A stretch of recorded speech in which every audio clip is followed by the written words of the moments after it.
Hello friends, welcome back my YouTube channel. तो friends, channel पर नए हैं तो जल्दी से चैनल सब्सक्राइब कर दीजिए और लाइक कमेंट करना मत भूलिएगा प्लीज़, क्योंकि अगर लाइक कमेंट नहीं करोगे तो वीडियो आगे और लोगों के पास नहीं जाएंगी, जिस कारण मेरे चैनल की रीच नहीं बढ़ेगी। तो प्लीज़ सपोर्ट कर दो यार, एक लाइक से कुछ नहीं जाता है प्लीज़। उसे स्टाफ की बात सुनकर सब लोग हैरानी से उसे देखने लगते हैं। तनु गुस्से में बोलती है, यहाँ इंटरव्यू नहीं देगी तो और कहाँ देखी जाती है? आप उसको कहाँ ले जा रहे हो इंटरव्यू देने के लिए? देखिए, मुझे जो ऑर्डर मिले हैं मैं वही फॉलो कर रहा हूँ। मुझसे कहा गया है मिस सानिया को यहाँ इंटरव्यू नहीं देना है, मैं दूसरे ऑफिस में जाकर इंटरव्यू देना है। कौन सा इंटरव्यू? कोई और लगा? कौन लेगा उसका इंटरव्यू? तनु स्टाफ को देखते हुए बोले। सानिया को बहुत डर लग रहा था, उसने तनु का हाथ कसकर पकड़ लिया। वो घबराते में बोली, तनु मुझे बहुत डर लग रहा है, ये लोग मेरे साथ कुछ गलत तो नहीं करेंगे? यह मेरा इंटरव्यू अकेले क्यों लेना चाहते हैं? सबका इंटरव्यू यहाँ हुआ और मेरा इंटरव्यू अलग होगा, ऐसा क्यों? तनु सानिया का हाथ कसकर पड़ते हुए बोली, तुम डरो मत, मैं तुम्हारे साथ हूँ। फिर वह स्टाफ की तरफ अपनी छोटी आंखें करते हुए बोली, आप मुझे बताएंगे कि जब हम सबका इंटरव्यू यहाँ हुआ है तो सानिया अकेले दूसरे ऑफिस में इंटरव्यू देने क्यों जा रही है? देखिए, हमारे ऑफिस की कुछ पॉलिसीज हैं जिस कारण मैं आपकी बातें नहीं बता सकता। हमें इजाज़त नहीं दी गई है कि बाहर वाले को ऑफिस की खबरें बता सके। स्टाफ उसे समझाते हुए बोला। ठीक है, तो हम भी सानिया को इंटरव्यू देने नहीं भेजेंगे, हम जा रहे हैं। नहीं देगी वो इंटरव्यू? तनु गुस्से में बोली। तनु की बात सुनकर सब लोग हैरानी से तनु को देखने लगते हैं। जय तनु की बात से सहमत होगी, घूमता है। हाँ, तनु सही कह रही है, अगर आपको इंटरव्यू लेना है सानिया का तो यही लीजिए, वो और कहीं नहीं जाएगी। अगर आप उसका इंटरव्यू यहाँ नहीं ले सकते तो वो इंटरव्यू नहीं देगी और हम लोग जा रहे हैं। वही स्टाफ फिर से बोला, जाने से पहले सोच लीजिए कि अगर आप यहाँ से गए तो आपको कहीं और नौकरी नहीं मिलेगी। हमारे बॉस आपको कहीं नौकरी नहीं करने देंगे, इसलिए ध्यान से सोच लीजिए कि आपको क्या करना है। स्टॉप की बात सुनकर सानिया और उसके दोस्त परेशान हो जाते हैं। उनको समझ नहीं आ रहा था कि वो क्या करें, उनके पूरे करियर का सवाल था। सानिया तनु और जय को समझते हुए बोली, तनु मुझे लगता है कि मुझे यह इंटरव्यू देना चाहिए। तुम लोग मेरे लिए परेशान मत हो, जो होगा मैं संभालूंगी। मेरी वजह से तुम्हारा फ्यूचर नहीं खराब होना चाहिए। पर सानिया, ये लोग धमका रहे हैं हम लोगों को, ये तो गलत है ना। कोई जबरदस्ती है क्या? अगर हम नहीं करना चाहते हैं तो ये हम पर डिपेंड करता है। जय सानिया को देखते हुए बोला। सानिया जय को समझाते हुए बोली, जय प्लीज तुम लोग मेरी वजह से ये मौका मत जाने दो, मैं इंटरव्यू देने जाऊंगी।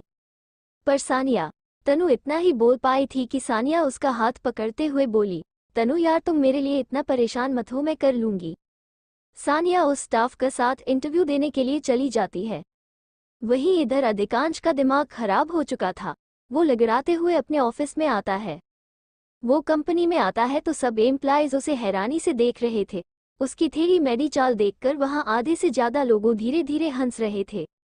अधिकांश को ऐसे आता देखकर वहां काम कर रही लड़की बोली, ये सर आज ऐसे लंगड़ाते हुए क्यों आ रहे हैं? क्या इनको चोट लग गई है?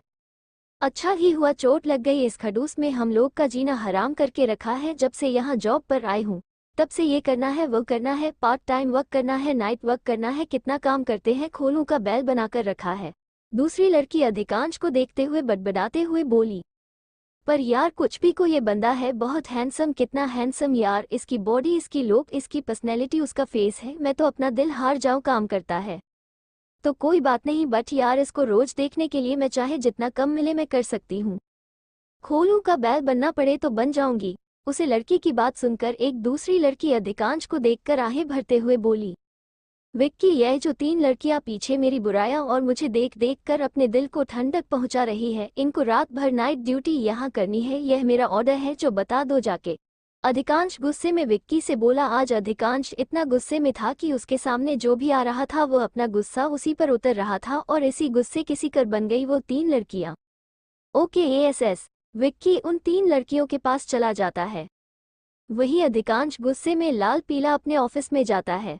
मैं ऑफिस का गेट खोलना ही है कि उसकी नज़र सामने जाती है। जैसे वो सामने देखा है उसका गुस्सा और भी बढ़ जाता है। वो चिल्लाते हुए विक्की को आवाज देता है, विक्की विक्की कहाँ हो? अधिकांश के चिल्लाने की आवाज सुनकर कंपनी में कर रहा हर एक इंसान डर से कांप उठता है। उसे इंसान के लिए बुरा लग रहा था जो ऑफिस में बैठा था। अधिकांश की आवाज सुनकर ऑफिस में बैठी वो लड़की घबराते हुए उठ जाती है। विक्की भी जल्दी भागते हुए और अधिकांश के ऑफिस में आता है। वह देखता है कि अधिकांश अभी भी गेट पर खड़ा है। अधिकांश का गुस्से से भरा हुआ चेहरा देखकर विक्की एक नज़र सामने देखा है जहां अधिकांश उसे लड़की को भूल रहा था। सामने एक 25 साल की लड़की फुल ऑन एटीट्यूड के साथ खड़ी थी।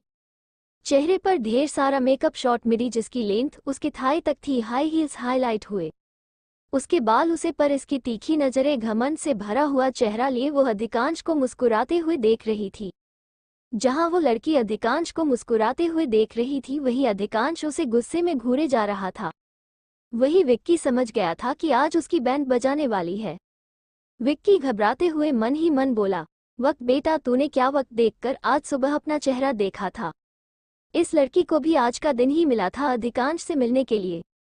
आज ना ये बचेगी और ना मैं बेचूंगा। आज अधिकांश सिंह शेखावत के गुस्से से कोई इंसान नहीं बच सकता है। उस लड़की को देखकर अधिकांश का गुस्सा बढ़ रहा था। अधिकांश अंदर आते हुए बोला, ये लड़की यहाँ क्या कर रही है? वही वो लड़की अधिकांश की बात सुनकर हैरानी से उसको देख रही थी। विक्की, मैं तुमसे कुछ पूछा है, उसका जवाब दो। वही वक्त मन ही मन बड़बड़ाते हुए बोला, अरे मुझे कैसे पता होगा कि लड़की यहाँ क्या कर रही है? मैं भी तो इसके साथ ही आया हूँ, पर फिर भी इसको लगता है मैं अंतर्यामी हूँ जो बता दूंगा कि यहाँ क्या कर रही है। विक्की, मैं तुमसे कुछ पूछा? अधिकांश गुस्से में चिल्लाते हुए बोला। विक्की, धीरे से बोल। एएसआर, मुझे नहीं पता ये लड़की यहाँ क्या कर रही है। अधिकांश व्यक्ति की बात सुनकर वो लड़की थोड़ा घबरा जाती है। उसके मेकअप भरे चेहरे पर घबराहट साफ साफ दिख रही थी। ये लड़की अधिकांश के पापा के दोस्त की बेटी है। ये भी एक खूंखार भेड़िया है, पर अधिकांश के आगे ये बहुत कमजोर है। अधिकांश की शादी की बात इस लड़की से चल रही है। पहले अधिकांश अपने पापा मम्मी के कारण करने को तैयार था, पर अब उसका मन बदल गया है। वहीं ये लड़की अधिकांश को पसंद नहीं करती है, पर वुल्फ किंग की क्वीन बनने के लिए कौन लड़की मना करेगी? अधिकांश गुस्से में विक्की पर चिल्लाते हुए बोला, मिस्टर वक्त, क्या तुम आज जिंदा घर वापस नहीं जाना चाहते हो या तुम्हारा वक्त पर वक्त बकवास करना जरूरी है? एएसआर, मैं समझा नहीं आपकी बात को। मैं पूछ रहा हूँ यह मेरे कैदी में क्या कर रही है? किसने इजाजत दी है इसको? अब उस लड़की से रहा नहीं जा रहा। अधिकांश कब से उसी बेइज्जती पर बेइज्जती करे जा रहा था। वो लड़की जिसका नाम नैनिका था, वो अधिकांश के पास जाके उसके सीने पर अपनी उंगली फिरते हुए बोली, अधिकांश बेबी, तुम ऐसा क्यों कर रहे हो? कम डाउन, इतना गुस्सा किस बात पर आ रहा है? नैनिका का ऐसे टच करना अधिकांश को पसंद नहीं आता है। नैनिका का हाथ कसकर पकड़ लेता है और अपनी जलती हुई गुस्से से भरी आंखों से उसको देखते हुए उसके हाथ पर उसकी मुट्ठी काश जाती है। वो अपने दांत पीसते हुए बोला, डोंट डू दिस, मुझे छूने की कोशिश मत करो, मैं एक आग हूँ। मुझे छूने की कोशिश करोगी तो जल जाओगी। अधिकांश की ऐसी बहकी बहकी बातें सुनकर नैनिका हैरान होते हुए बोली, अधिकांश, तुम ये कैसी बातें कर रहे हो? हम दोनों की शादी की बात चल रही है, बहुत जल्द हम दोनों की शादी हो जाएगी। नैनिका की बात सुनकर अधिकांश तिरछी स्माइल अपने चेहरे पर लाते हुए बोला, शादी? वो भी तुमसे? कौन से धोखे में जी रही हूँ नैनिका मल्होत्रा? दुनिया में क्या लड़कियां मर गई है जो मैं तुमसे शादी करूंगा? फिर वो मन में बोलता है, दुनिया में कितनी भी लड़की क्यों ना हो, पर मेरा जिस पर दिल अटका है वो आ गई है। 100 साल पहले भी वही थी और अभी भी वही है। अधिकांश की बात सुनकर नैनिका बहुत गुस्सा आ रहा था। वो हैरानी से अधिकांश को देखे जा रही थी। नैनिका अधिकांश की बात का कुछ जवाब देती तब तक अधिकांश विक्की से बोल, विक्की, इस लड़की को मेरे केबिन से जल्द निकालो। अधिकांश के चिल्लाने की आवाज पूरी कंपनी में गूंज उठती है। ओके एएसआर, विक्की सर झुकाते हुए बोला। विक्की नैनिका से कुछ कहता उससे पहले ही नैनिका ने विक्की के चेहरे के सामने अपना हाथ कर दिया, जैसे वो कह रही हो कि कुछ बोलने की जरूरत नहीं है, मैं जा रही हूँ। नैनिका अपनी जलती हुई आंखों से अधिकांश को देखते हुए वहां से बाहर निकलने लगती है। तभी उसके कदम रुक जाते हैं क्योंकि सामने सानिया और उसके साथ वही स्टाफ खड़ा था जो उन लोगों का इंटरव्यू लेकर आया था। सानिया ने अधिकांश के चिल्लाने की आवाज सुन ली थी, जिस कारण वो अधिकांश से डर रही थी। नैनिका सानिया को बुरी तरह से घूर रही थी। वो जल्दी से बाहर के लिए कदम बढ़ाती है और एक नज़र सानिया को देखकर उसको टक्कर मार के बाहर निकल जाती है। नैनिका के टक्कर मारने के कारण सानिया अपने आप को संभाल नहीं पाती है और गिरने लगती है। तभी वो स्टाफ सानिया को पकड़ लेता है। वही जब नैनिका बाहर आती है तो कंपनी के सभी लोग उसको देख रहे थे। सबके चेहरे पर हंसी थी क्योंकि नैनिका अक्सर यहाँ आई थी और अधिकांश की मंगेतर होने का दावा करके सब पर हुक्म चलाते थे। आज जब अधिकांश ने नैनिका को बेइज्जत करके अपने केबिन से निकाल दिया तो सबको यकीन हो गया है कि नैनिका झूठी है, वो बस उन सबको नीचा दिखाती रहती थी। अधिकांश हुई बेइज्जती और उसकी एम्प्लॉय से हुई यह इंसल्ट नैनिका से बर्दाश्त नहीं हो रही थी। वो सबको अपनी गुस्से से भरी आंखों से देखते हुए मन में बोली, अधिकांश सिंह शेखावत, मैं इस बेइज्जती को कभी नहीं भूलूंगी, इसका बदला तो मैं जरूर लूंगी। मैंने अगर तुम्हें बर्बाद ना कर दिया तो मेरा नाम भी नैनिका मल्होत्रा नहीं। यहाँ जो भी मुझे देखकर हंस रहा है या मेरा मजाक बना रहा है, उन सबको अपने इस बर्ताव के लिए पछताना होगा। मैं भी एक भेड़िया हूँ, छोड़ूंगी तो किसी को नहीं। विक्की ने सानिया को देख लिया था। उसने जल्दी से अधिकांश से कहा, एएसआर मिस सानिया आ गई है।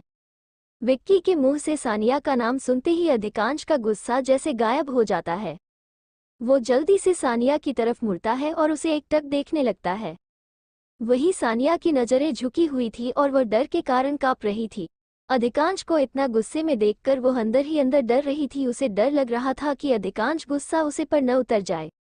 वही इस सबसे अनजान अधिकांश अपनी आंखों में चमक लिए बस सानिया को देखे जा रहा था।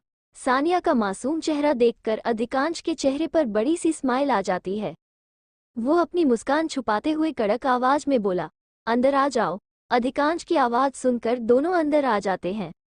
स्टाफ वो सानिया से बोलता है, मिस सानिया, आपको हमारे बॉस एएसआर को इंटरव्यू देना है। ओके, मैं चलता हूँ, बेस्ट ऑफ लक, अच्छे से इंटरव्यू दीजिएगा। स्टाफ बाहर जाते हुए मन में बोला, हे भगवान, इस मासूम सी लड़की को इस जल्लाद से बचाना, पता नहीं इसका ही इंटरव्यू उसको अकेले क्यों लेना था। अधिकांश मदहोश सा बस सानिया को देखे जा रहा था। उसको एहसास ही नहीं हो रहा था वो कहाँ बैठा है। विक्की ने जब अधिकांश को ऐसे सानिया को देखते हुए पाया तो वो अपना गला साफ करते हुए बोला है, उहुहु, एएसआर मिस सानिया आपके सामने खड़ी है। विक्की की आवाज सुनकर अधिकांश होश में आता है और वो झेप जाता है। वो इधर उधर देखने लगता। वही सानिया अभी भी अधिकांश के सामने खड़ी थी और अंदर ही अंदर डर रही थी। वो मन ही मन घबराते हुए बोली, ये कितने गुस्सैल है। मुझे तो डर लग रहा है कि इनका गुस्सा मुझ पर नहीं उतर जाए। अगर इन्होंने मुझको गुस्सा किया मैं तो यही बेहोश हो जाऊंगी। बेहोश होने की बात दूर, मैं तो फूट फूट कर रोने लगूंगी। अधिकांश सानिया को इग्नोर करते हुए बोला, बैठ जाए मिस सानिया। अधिकांश की आवाज सुनकर सानिया हाँ में सर हिला देती है। अधिकांश विक्की की तरफ इशारों से कुछ कहता है। विक्की उसके आंखों का इशारा समझ जाता है और वहां से चला जाता है। सानिया अपने डॉक्यूमेंट अधिकांश के सामने रखती है। वही अधिकांश सानिया से डॉक्यूमेंट ले लेता है और उसे फाइल को पढ़ने लगता है, पर वो एक दो बार अपनी नजरें बचाते हुए सानिया को देख ही लेता है।